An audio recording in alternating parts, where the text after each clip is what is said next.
Good morning everyone. आज हम 11 agriculture की क्लास में अध्याय 2 मूल, आकार, प्रकार एवं रूपांतरण के बारे में अध्ययन करेंगे। जैसा कि हमने पिछले अध्याय में पढ़ा कि पेड़ पौधे के मुख्यतः 2 भाग होते हैं। पहला भाग जमीन के अंदर पाया जाता है जिसे हम मूल या जड़ कहते हैं, तथा दूसरा भाग जमीन के ऊपर पाया जाता है जिसको प्ररोह या तना कहते हैं। तो इसमें हम केवल जड़ों के बारे में अध्ययन करेंगे। तो आइए लेट न करते हुए वीडियो को प्रारंभ किया जाए। तो समझते हैं कि जड़ के बारे में, जिसे हम मूल या रूट कहते हैं। मूल बीज में उपस्थित भ्रूण के बीज पत्राधर नामक भाग से विकसित होता है, जिसको हम हाइपोकाटिल कहते हैं। जब बीज को हम जमीन में बोते हैं तो बीज अंकुरित होने के पश्चात सबसे पहले मूलांकुर का निर्माण करता है और इसी मूलांकुर से जड़ का निर्माण होता है, मूल का निर्माण होता है।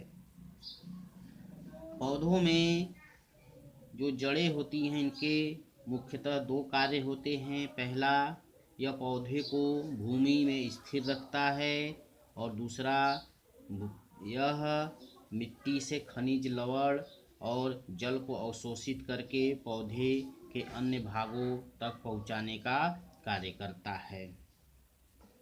और जलीय पौधे जैसे हाइड्रीला होता है, उनमें जड़ पाया जाता है, लेकिन इनका जो विकास होता है बहुत कम मात्रा में होता है, या कह सकते हैं कि यह बहुत अल्प विकसित होता है। इसके बाद जड़ के भाग हैं। तो जड़ के भाग में हम पढ़ेंगे कि जड़ के मुख्यतः 3 भाग होते हैं, जिसमें पहला भाग होता है मूल गोप, दूसरा भाग होता है वृद्धि क्षेत्र, या इसे हम कोशिका विभाजन का क्षेत्र कहेंगे, जैसा कि चित्र में आपको दिखाई दिया है। तीसरा भाग होता है दीर्घीकरण क्षेत्र, और जो लास्ट भाग होता है परिपक्वन क्षेत्र होता है, जिसे हम रीजन ऑफ मैच्योरेशन कहते हैं। इसके बाद इनका क्रमशः हम अध्ययन करेंगे कि जो जड़ के सबसे नीचे टोपी के नुमा भाग होता है, जिसे हम मूल गोप कहते हैं, यह जड़ के कोमल शीर्ष को मिट्टी में बढ़ते समय रगड़ से बच जाती है। जलीय पौधों में मूल गोप प्रायः अनुपस्थित रहता है, क्योंकि जल में इसकी आवश्यकता नहीं होती है। मिट्टी की रगड़ से मूल गोप की कोशिकाएं नष्ट होती रहती हैं और इनके स्थान पर नई कोशिकाएं आ जाती हैं। इसके बाद दूसरा है वृद्धि क्षेत्र। जड़ के सिरे पर मूल गोप से कुछ मिलीमीटर ऊपर छोटा सा क्षेत्र होता है, जिसकी भित्ति बहुत पतली होती है और इनमें जो जीव द्रव्य होता है वह सघन होता है। और इसमें सबसे मुख्यतः बात यह है कि इसकी कोशिकाएं हमेशा विभाजित होती रहती है, इसलिए इस क्षेत्र को प्रविभाजित क्षेत्र भी कहा जाता है। इसके बाद तीसरा भाग है दीर्घीकरण क्षेत्र। इस क्षेत्र में कोशिकाएं तीव्रता के साथ लंबाई में बढ़ती रहती हैं और जिसके परिणाम स्वरूप जड़ जो है लंबाई में वृद्धि करता है। और चौथा जो लास्ट भाग है परिपक्वन क्षेत्र है, यह दीर्घीकरण क्षेत्र के ठीक ऊपर वाला भाग होता है तथा जड़ के आधार तक यही क्षेत्र होता है, और इसमें कोशिकाएं लगभग पूर्ण विकास कर लेती हैं और विकास करने के पश्चात इसमें धागे जैसी संरचनाएं निकलती हैं जिसे हम मूल रोम कहते हैं, जैसा कि चित्र में दिखाई दिया है। और इसी मूल रोम से जड़ें भूमि से जल और खनिज लवण का अवशोषण करती हैं। इसके बाद हम पढ़ेंगे मूल तंत्रों के प्रकार या जड़ तंत्रों के प्रकार। तो जड़ तंत्र जो होते हैं वह मुख्यतः दो प्रकार के होते हैं। इसमें पहला मूसलाधार जड़ होता है और दूसरा अपस्थानिक जड़ होता है, जैसा कि चित्र में आप लोग देख रहे हैं।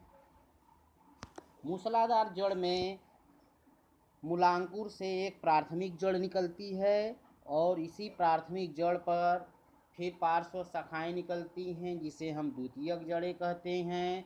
इन द्वितीयक जड़ों से फिर शाखाएं निकलती हैं जिन्हें हम तृतीयक जड़ें कहते हैं।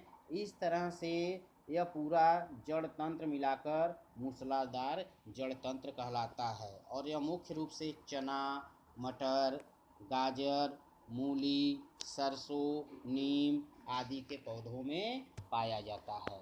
और दूसरा है रेशेदार जड़ या इसे अपस्थानिक जड़ भी कहते हैं। इसमें जड़ें मूलांकुर से न निकलकर पौधों के शरीर के अन्य भागों से निकलती हैं और इस प्रकार बने जड़ तंत्र को अपस्थानिक जड़ तंत्र कहते हैं। इसमें जैसे तना, पत्तियां इत्यादि से जड़ें निकलती हैं और यह मुख्य रूप से जैसे धान, गेहूँ, ज्वार, बाजरा आदि एक बीजपत्री में पाई जाती हैं। अब हम जड़ों के रूपांतरण के बारे में पढ़ेंगे। जड़ों के रूपांतरण, कभी कभी जड़ें विशेष कार्यों के लिए रूपांतरित हो जाती हैं। इसमें पहले हम मूसलाधार जड़ों का रूपांतरण पढ़ेंगे। तो मूसलाधार जड़ें निम्न प्रकार से रूपांतरित होती हैं। जैसे पहला है तरकू रूपी जड़। इसमें जो जड़ होती है मूसलाधार जड़, यह बीच में मोटी और दोनों किनारों पर पतली हो जाती है जैसे मूली। दूसरा कुंभी रूपी जड़। इसमें जड़ का ऊपरी भाग लगभग गोल तथा फूला हुआ होता है और नीचे की तरफ एकाएक पतला हो जाता है। इसमें उदाहरण में शलजम और चुकंदर आएगा। थर्ड है शंकु रूपी जड़। इसमें आधारी भाग चौड़ा होता है तथा नीचे की ओर यह पतली होती जाती है, इसमें जैसे गाजर। चौथा है गांठदार जड़। इसमें जड़ें मोटी और मांसल होती हैं परंतु इसकी कोई निश्चित आकृति नहीं होती हैं। इसके बाद दूसरा है जड़ों की शाखाओं का रूपांतरण। अनेक पौधों में जो दलदल वाले स्थान पर उगते हैं जैसे राइजोफोरा में भूमिगत जड़ें विशेष प्रकार की जड़ें निकालती हैं जिसे श्वसन जड़ें कहते हैं। इन्हें निमैटोफोर, बहुत इम्पॉर्टेंट है निमैटोफोर। यह खूंटी के आकार की होती हैं जो दलदल से बाहर निकलती हैं और श्वसन का कार्य करती हैं। इन जड़ों पर छोटे छोटे छिद्र पाए जाते हैं जिन्हें हम वातरंध्र या निमैटोड्स कहते हैं। इसके बाद अपस्थानिक जड़ों का रूपांतरण पढ़ेंगे। अपस्थानिक जड़ें भोजन संचय, पौधे को यांत्रिक सहारा आदि विशिष्ट कार्यों के लिए रूपांतरित हो जाती हैं। जैसे पहला है भोजन संचय करने के लिए।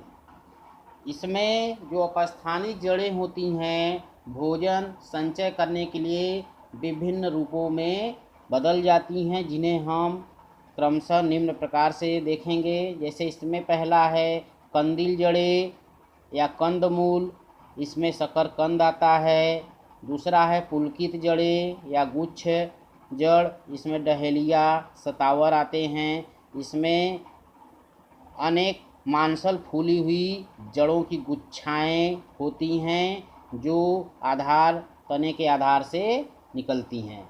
इसके बाद तीसरा इसमें है ग्रंथिल जड़ें जड़ों के केवल सिरे फूलकर मांसल हो जाते हैं, जैसे आम हल्दी। इसके बाद मणिकामय जड़ें हैं। इसमें जड़ें थोड़े थोड़े अंतर पर फूली रहती हैं और मोतियों के समान, जैसे मोती का माला होता है वैसे दिखाई देती हैं, जैसे करेला और जंगली अंगूर।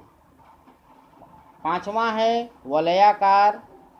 इसमें जड़ें, अपस्थानिक जड़ें थोड़े थोड़े अंतर पर गोल छल्ले के रूप में फूली रहती हैं, जैसे लगता है कि अनेक छल्ले एक के ऊपर एक लगे हुए हैं। इसमें इपिकाक आएगा। इसके बाद नेक्स्ट है छठा हस्ताकार जड़ें। यह जड़ें आधार से निकलकर फूलती हैं और आरंभ में अनियमित आकार की होती हैं, लेकिन बाद में इनसे शाखाएं निकलकर हाथ का आकार बना लेती हैं, जैसे आर्किड। यह सभी जो भोज्य पदार्थों का संचय करके रूपांतरित हो जाती हैं, इनको क्रमशः हम चित्रों में देख रहे हैं। इसके बाद अपस्थानिक जड़ों में यांत्रिक सहारा प्रदान करने वाली जड़ें हैं, और यह सब जड़ें बहुत ही इम्पॉर्टेंट है। जैसे इसमें स्तंभ मूल है, इसको प्राप्त रूट कहते हैं। जैसे बरगद में आप लोग देखते हैं कि उसकी जड़ें लटकती हैं और ज़मीन में आकर वह मोटा जो है तना का रूप ले लेती हैं। इसके बाद अवस्तंभ जड़ हैं, स्टिल्ट रूट। इसमें आप लोग मक्का, गन्ना, केवड़ा में देखे होंगे कि जड़ें नीचे से तने से निकलकर उसको सहारा प्रदान करती हैं, तो इसे हम अवस्तंभ या स्टिल्ट रूट कहते हैं। इसके बाद तीसरा आरोही जड़ें। आरोही जड़ें यह दुर्बल तने की संधियों से निकलती हैं और यह पौधे को ऊपर चढ़ने में मदद करती हैं।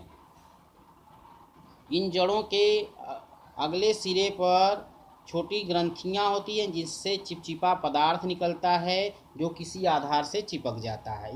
इसमें टिकोमा आदि आते हैं। इसके बाद पुस्ता जड़ें हैं, बट्रेस रूट्स कहते हैं। इसमें जैसे सेमल और बरगद की जड़ें आती हैं। यह बहुत ही विशालकाय वृक्षों से जड़ें अधिक गहराई तक नहीं जाती हैं, अतः मुख्य तने के आधार पर बड़े बड़े तख्तों के रूप में जड़ें निकलकर विभिन्न दिशाओं में फैल जाती हैं और पौधों को सहारा प्रदान करती हैं। इसके बाद चिपकने वाली जड़ें हैं। कुछ अधिपादपी पौधे में जो तने का गांठ होता है, उससे जड़ें निकलकर आधार पर प्रवेश कर जाती हैं और पौधे को सहारा देती हैं, जैसे वेंडा चित्र में दिखाई दिया है। यह सब आरोही जड़ें हैं। इसके बाद कुछ अन्य क्रियाओं के लिए रूपांतरित जड़ें हो जाती हैं, जैसे कि इसमें पहला चूसड़ जड़ या परजीवी मूल। इन जड़ों में चूसकांग पाए जाते हैं, जो पौधे के ऊपर उगकर अपने चूसकांग के द्वारा उनके तनों में घुसकर उनसे अपने भोजन को जो है ग्रहण करते हैं। जिसमें जैसे अमरबेल, जिसको हम आकाश बवर कहते हैं, वो आता है और चंदन आता है। इसके बाद है प्लावी जड़ें। यह मुख्य रूप से जली पौधे होते हैं, जैसे जूसिया रेपेंस में प्लावी शाखाएं से विशेष प्रकार की नम, हल्की और स्पंज निकलती जड़ें दिखाई देती हैं, और इसमें हवा भरा रहता है, जो तैरने के साथ साथ श्वसन में भी सहायक होती हैं। इसके बाद अधिपादपी जड़ें हैं, इपीफाइट्स रूट्स कहते हैं। यह मुख्य रूप से आर्किड में पाया जाता है, और यह आर्किड की पत्तियों के कक्ष से निकलकर हवा में लटकती रहती हैं, और इसमें एक बेलामेन नामक आर्द्रताग्राही स्पंजी ऊतक होता है, जो वायु की नमी को आकर्षित करता है, जैसा कि फिगर में दिखाया गया है। इसके बाद लास्ट हैं स्वांगी कारक जड़ें, इसको एसिमिलेटरी रूट्स कहते हैं। कुछ पौधों में जड़ें तने के आधार से निकलकर फैल जाती हैं, यह जड़ें लंबी, बेलनाकार और हरी होती हैं। इनमें क्लोरोफिल पाया जाता है और जैसा कि जानते हैं कि हरित लवक पाए जाने के कारण ये अपना भोजन स्वयं बनाती हैं। अब हम जड़ों के मुख्य लक्षण के बारे में पढ़ेंगे या कैसे हम पहचानेंगे कि यह जड़ है। तो इसमें कई पॉइंट हैं। इसमें पहला पॉइंट है, जड़ पौधे के अक्ष का अवरोही अंग है और यह प्रकाश के विपरीत दिशा में वृद्धि करती हैं, या इसे हम कह सकते हैं कि इसमें धनात्मक गुरुत्वानुवर्तन होता है। दलदल और लवणी मृदा में उगने वाले पौधे की श्वसन जड़ें अपवाद स्वरूप ऋणात्मक गुरुत्वानुवर्ती होती हैं। दूसरा पॉइंट, जड़ों में सामान्यतः हरित लवक नहीं पाया जाता है, किंतु कुछ पौधों में जड़ें लंबे समय तक प्रकाश में रहती हैं तो उसमें हरित लवक का निर्माण हो जाता है। अगला पॉइंट, जड़ों के आकार और संरचना में अत्यधिक विविधता होती है और यह मुख्यतः उनके कार्य और वातावरणीय दशाओं पर निर्भर करता है। नेक्स्ट, तनों के विपरीत जड़ों में कलिकाएं, पत्तियां और पुष्प नहीं होती हैं और इसमें पर्व और पर्व संधियां अर्थात गांठें भी अनुपस्थित होती हैं।